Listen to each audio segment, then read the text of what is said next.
Bapak, Ibu, Saudara yang dikasihi Tuhan, mari kita awali dalam doa pemberitaan firman Tuhan. Mari kita berdoa bersama-sama. Bapa Surgawi, dalam nama Yesus, kami mengucap syukur atas kasih dan kemurahan-Mu yang memungkinkan kami tetap beribadah kepada Tuhan. Izinkan hamba-Mu memaparkan firman-Mu dari materi yang sudah hamba-Mu siapkan. Lebih dari itu, kiranya Allah Roh Kudus yang berbicara, menyingkapkan, mengkaruniakan hamba-Mu roh hikmat, marifat dari surga, serta pengurapan dari tempat maha tinggi. Bahwa Allah terus melingkupi hamba-Mu, memakai hamba-Mu. Terima kasih Tuhan Yesus. Mohon ampun atas setiap dosa dan pelanggaran hamba-Mu, pelanggaran jemaat-Mu, dosa-dosa jemaat-Mu, supaya kami dilayakkan oleh Tuhan. Demi nama Yesus, hamba siap memaparkan firman Tuhan. Haleluya, amin. Haleluya, haleluya. Salam Paskah bagi kita semua. Salam kebangkitan, salam kemenangan, dan salam sejahtera bagi kita semuanya. Shalom. Puji nama Tuhan. Senang sekali hari ini Tuhan izinkan kita kembali beribadah kepada Tuhan. Judul firman Tuhan hari ini adalah dampak kebangkitan Yesus. Sekali lagi, dampak kebangkitan Yesus. Dan mari kita perhatikan Alkitab kita. Kita baca bersama-sama satu nats firman Tuhan dari Injil Yohanes pasal 20 ayat 19 sampai 21. Sekali lagi, Injil Yohanes pasal 20 ayat 19 sampai 21. Demikian pemberitaan firman Tuhan. Ketika hari sudah malam pada hari pertama minggu itu, berkumpullah murid-murid Yesus di suatu tempat dengan pintu-pintu yang terkunci, karena mereka takut kepada orang-orang Yahudi. Pada waktu itu datanglah Yesus dan berdiri di tengah-tengah mereka dan berkata, "Damai sejahtera bagi kamu." Dan sesudah berkata demikian, ia menunjukkan tangannya dan lambungnya kepada mereka. Murid-murid itu bersuka cita ketika mereka melihat Tuhan. Maka kata Yesus sekali lagi, "Damai sejahtera bagi kamu. Sama seperti Bapa mengutus aku, demikian juga sekarang aku mengutus kamu." Semua percaya katakan amin. Puji nama Tuhan. Dampak kebangkitan Yesus. Saudara-saudara yang dikasihi Tuhan, hari-hari ini kita masih ada dalam suasana kebangkitan Yesus. Hati kita tentunya merasa sukacita, merasa gembira, karena Yesus Kristus sebagai Tuhan dan Juru Selamat adalah Tuhan yang hidup, Tuhan yang hebat, Tuhan yang luar biasa, dan mengalami mujizat luar biasa bagi kita semuanya. Meskipun secara manusia Yesus pernah mati, tetapi kemudian secara alami Yesus tidak pernah berubah. Yesus tidak pernah mati secara alami, namun secara manusia Yesus pernah mati. Tetapi pada hari ketiga, Alkitab mencatat dia bangkit luar biasa. Dia mengalahkan penderitaan, dia mengalahkan kematian, dia mengalahkan maut, dan mengalahkan penghukuman kekal. Supaya kita yang percaya kepadanya, sama seperti Yesus, bangkit dari kematian, hidup selama-lamanya.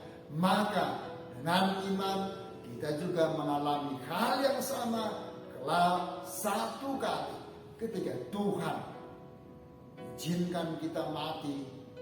Sebab semua manusia pasti mengalami kematian satu kali, kemudian menghadap tahta pengadilan daripada Yesus Kristus sebagai Tuhan dan Juru Selamat. Maka kemudian kita yang percaya hidup untuk selama-lamanya. Puji nama Tuhan. Saudara-saudara dikasih Tuhan, para murid Tuhan Yesus mengalami ketakutan. Pasca penangkapan, penyiksaan, penyaliban, dan hingga kematian Yesus Kristus beberapa hari sebelumnya. Suatu situasi yang terekam jelas dalam memori setiap murid bahwa mereka tentu saja merasa tidak nyaman. Dan Alkitab mencatat mereka menjadi takut. Guru yang sangat dihormati dan penuh belas kasihan itu telah mati dalam status hukuman dengan cara disalibkan. Sungguh ironis memang. Faktanya demikianlah Yesus menggenapi firman yang sudah dinubuatkan kepadanya 2000 tahun yang silam. Dan itu digenapi oleh Yesus. Bagaimana sengsara dan penderitaan ditimpakan kepadanya supaya kita yang seharusnya menanggung hukuman terbebas. Kita mengalami kehidupan yang kekal sampai selama-lamanya. Yang percaya katakan amin. Puji nama Tuhan. Saudara-saudara yang dikasihi oleh Tuhan, kebangkitan Yesus membawa dampak yang sangat besar sekali kepada setiap manusia, kepada setiap orang yang percaya kepada Tuhan. Sebab tidak ada satupun manusia yang dapat bangkit dari kematian yang pernah hidup di bawah kolong langit ini kecuali Yesus Kristus. Karena itu kebangkitan Yesus bukan hanya suatu kisah yang ajaib dan spektakuler, tapi kabar baik bagi semua manusia dalam setiap generasi. Kebangkitan dan penampakan Yesus kepada murid-muridnya tidak hanya berdampak positif bagi para murid pada saat itu yang sejaman dengan Yesus Kristus, melainkan tetap relevan kepada setiap orang percaya dari satu generasi kepada generasi yang lain di sepanjang masa. Sungguh luar biasa, puji Tuhan. Saudara-saudara yang dikasihi Tuhan, apa dampak kebangkitan Yesus? Yang pertama adalah orang percaya menerima damai sejahtera. Setiap orang percaya menerima damai sejahtera. Ayat yang ke-19. Pasca kematian Yesus di kayu salib, para muridnya sedang ketakutan. Mengapa? Karena orang-orang Yahudi sedang mencari para murid Yesus.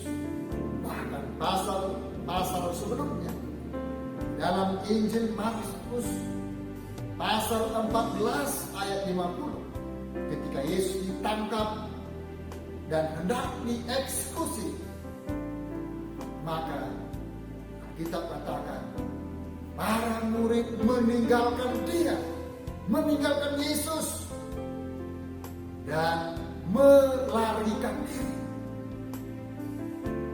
Ketika Yesus ditangkap oleh imam-imam besar, serdadu Romawi, ahli Taurat, dan komando oleh Yudas Iskariot, maka kemudian murid-murid yang lain meninggalkan Yesus dan mereka melarikan diri karena mereka takut. Itu sebabnya mereka bersembunyi. Mereka bersembunyi di satu rumah kota Yerusalem dengan mengunci pintu-pintu dengan sangat rapat. Tapi pasca kebangkitan Yesus, Yesus menampakkan dirinya kepada murid-murid dan memberikan mereka damai sejahtera. Murid-murid yang sedang ketakutan, mereka bersembunyi dengan mengunci pintu rapat-rapat. Tapi tanpa pintu terbuka sebelumnya, Yesus masuk ke tempat di mana para murid sedang bersembunyi. Lalu kemudian Yesus memberikan mereka damai sejahtera. Oh haleluya, puji nama Tuhan. Saudara-saudara dikasih oleh Tuhan, apa artinya damai sejahtera? Dalam kata Yunani, damai sejahtera ditulis dengan kata eirene, berasal dari kata Ibrani dalam Perjanjian Lama, ditulis dengan kata shalom. Damai sejahtera yang diberikan Tuhan adalah suatu keadaan baik yang penuh tanpa sedikit pun kekurangan. Keadaan yang benar-benar baik dan penuh tanpa ada sedikit pun kekurangan. Dan dalam konteks ini, maka kata shalom dimunculkan dua kali. Ayat 19 ditujukan kepada para murid ketika Tuhan Yesus pertama sekali menemui mereka. Dan ingat, posisi dan situasi yang tengah dialami oleh para murid ketika itu sedang dalam keadaan takut. Tetapi kemudian Yesus memberikan mereka damai sejahtera. Yang kedua, ayat 21 dipakai dalam mengutus murid-murid untuk membawa shalom. Jadi, damai sejahtera atau shalom membuat murid-murid bangkit dari rasa takut mereka. Atau dengan kata lain, ketika mereka sedang dilanda ketakutan, tetapi Yesus memberikan damai sejahtera, maka damai sejahtera itu tidak hanya mempengaruhi mereka, tetapi mengubahkan dari rasa takut, kemudian muncul satu sukacita, muncul rasa damai, keadaan yang baik, keadaan yang penuh tanpa ada kekurangan. Mereka kemudian bangkit, mereka semangat. Dan ayat berikutnya dari Yohanes 20, mereka kemudian diutus untuk menyampaikan damai sejahtera, untuk mengabarkan kabar kebangkitan Yesus dan dihembusi dengan kuasa Roh Kudus supaya mereka dimampukan dengan spirit yang penuh untuk menjadi saksi Tuhan. Puji nama Tuhan. Hari-hari ini ada banyak hal yang membuat setiap orang mungkin mengalami minus damai sejahtera, atau mungkin saja tidak lagi mengalami damai sejahtera. Hal itu bisa dimungkinkan oleh karena dua faktor. Satu, faktor internal dan faktor eksternal. Faktor internal mungkin saja seseorang yang tidak lagi mengalami damai sejahtera karena minimnya berdoa, karena minimnya membaca dan merenungkan firman Tuhan, karena minimnya membangun relasi yang intim dengan Tuhan sebagai sumber damai sejahtera yang utama.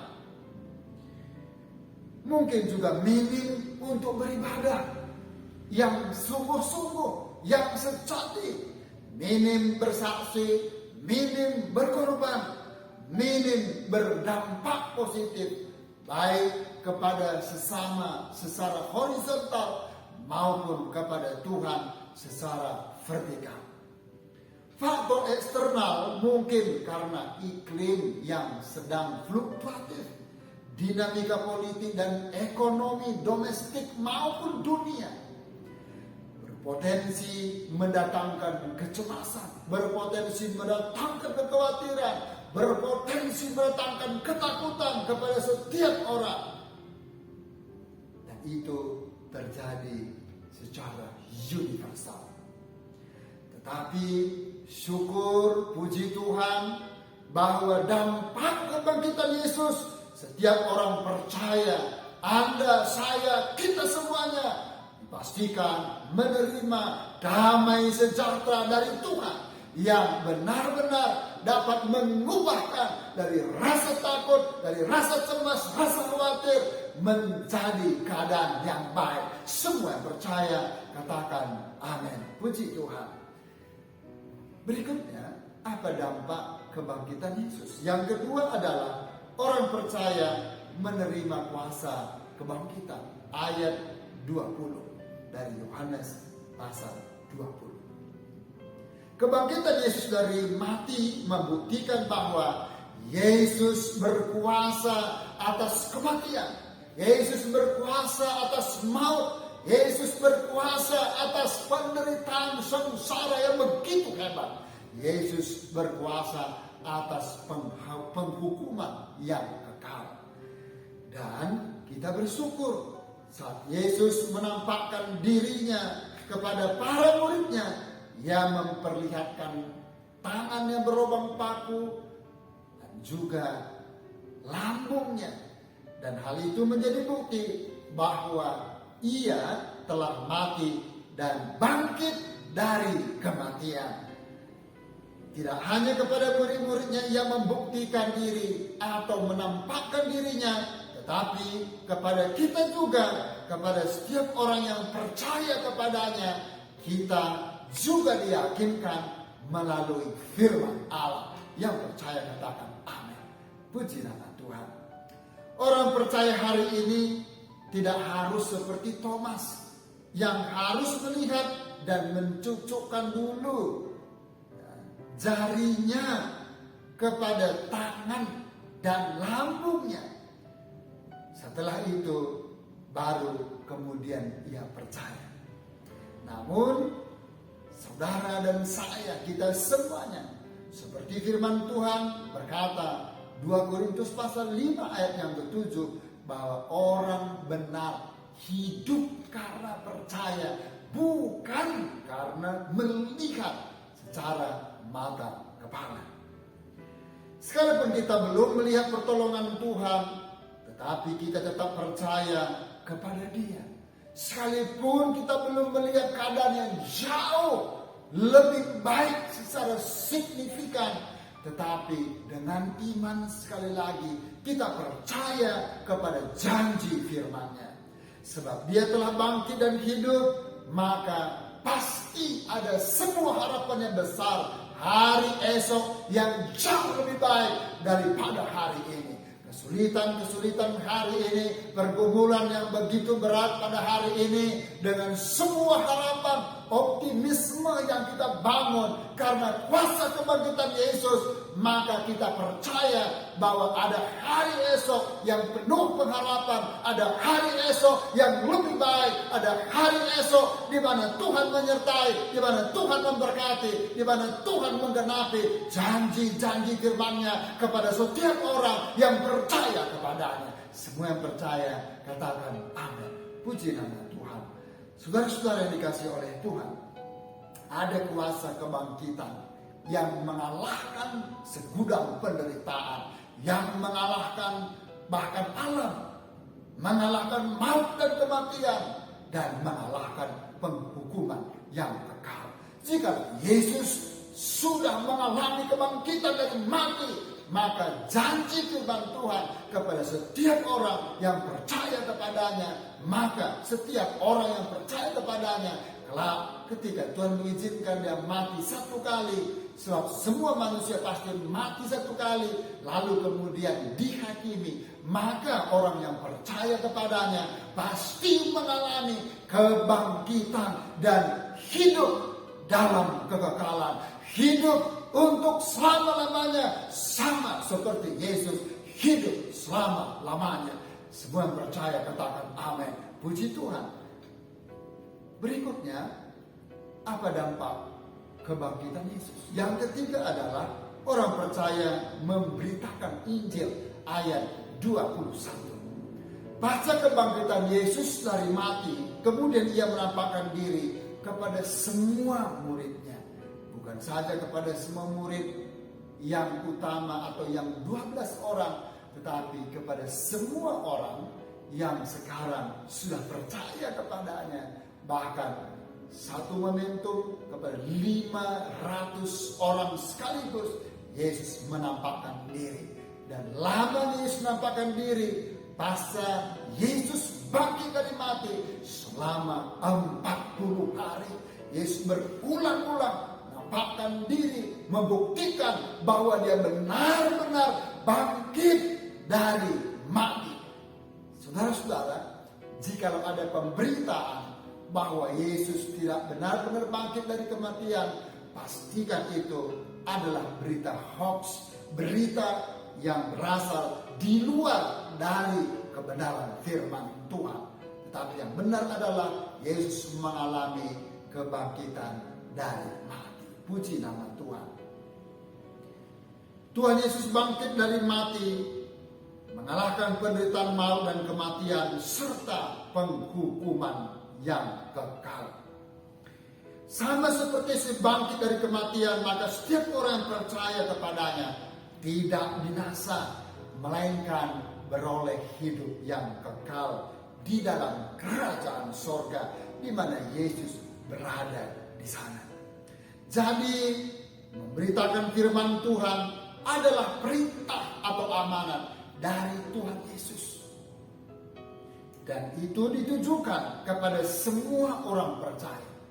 Dan Anda, saya, kita semua adalah alamat daripada perintah yang diamanatkan oleh Tuhan Yesus mulai dari 2000 tahun yang silam sampai kepada setiap generasi hingga Tuhan Yesus kelak datang untuk kedua kalinya. Maka tugas kita yang mulia, yang dipercayakan, yang diamanatkan kepada kita adalah memberitakan firman Tuhan, memberitakan Yesus Kristus adalah Tuhan Juru Selamat, memberitakan Yesus Kristus yang pernah mati sebagai manusia, namun pada hari ketiga Yesus pun bangkit karena Dia Allah yang hidup, yang tidak pernah berubah, yang punya kuasa baik di sorga maupun di bumi, dan kembali naik ke sorga. Dan itulah sebabnya tugas kita memberitakan Yesus Kristus adalah Tuhan dan Juru Selamat. Dan barang siapa yang percaya kepadanya akan beroleh hidup yang kekal dan dibebaskan dari segala kebinasaan, dibebaskan dari segala hukuman yang kekal. Dan di luar Yesus Kristus, Alkitab mencatat pasti binasa. Dan semua orang yang percaya kepadanya pasti beroleh hidup yang kekal dan diselamatkan oleh Tuhan. Semua yang percaya katakan amin. Puji nama Tuhan. Saudara-saudara yang dikasihi oleh Tuhan, ketika Yesus mengamanatkan berita untuk memberitakan firman Tuhan, maka kemudian ayat yang ke-22, Yesus mengembuskan Roh Kudus kepada mereka. Yesus kemudian memenuhkan mereka dengan kuasa Roh Kudus agar supaya para murid, semua orang yang percaya, dimampukan oleh Roh Kudus untuk memberitakan firman Tuhan, sehingga banyak orang yang percaya, beriman kepada Tuhan Yesus, mereka lah orang-orang yang diselamatkan oleh Tuhan. Puji Tuhan. Dampak kebangkitan Yesus adalah orang percaya menerima damai sejahtera. Lalu kemudian orang percaya menerima kuasa kebangkitan. Orang percaya memberitakan Injil kepada setiap makhluk. Sudahkah Anda mengalami dampak kebangkitan Yesus? Tuhan Yesus memberkati kita semua. Mari kita berdoa. Bapa Surgawi, dalam nama Yesus, kami mengucap syukur untuk pemberitaan firman Tuhan. anak Roh Kudus yang terus berbicara, lebih tajam, lebih detail, lebih kompleks. Roh Kudus mampukan kami menangkap pesan firman-Mu untuk dapat mengerti serta mengaminkannya. Hidup berjalan pada tren dalam firman-Mu dan menjadi pelaku-pelaku firman. Demi nama Tuhan Yesus kami mengucap syukur. Sekarang Bapak Ibu Saudaraku yang terkasih, dengan iman-Mu terima dan bawalah Engkau limpahan anugerah, damai sejahtera dari Allah Bapa di surga, cinta dan kasih sayang dari Yesus Kristus Tuhan dan Juru Selamat, serta persekutuan Allah Roh Kudus turun memenuhi, menghibur, menolong, menyertai, memberkati, menyelamatkan kita semua. Hari ini, besok, sampai Maranatha Tuhan Yesus Kristus datang untuk kedua kalinya. Demi nama Tuhan Yesus kami tamatkan ibadah kami, serta terima berkat Tuhan. Semua yang percaya katakan haleluya, amin. Tuhan Yesus memberkati kita.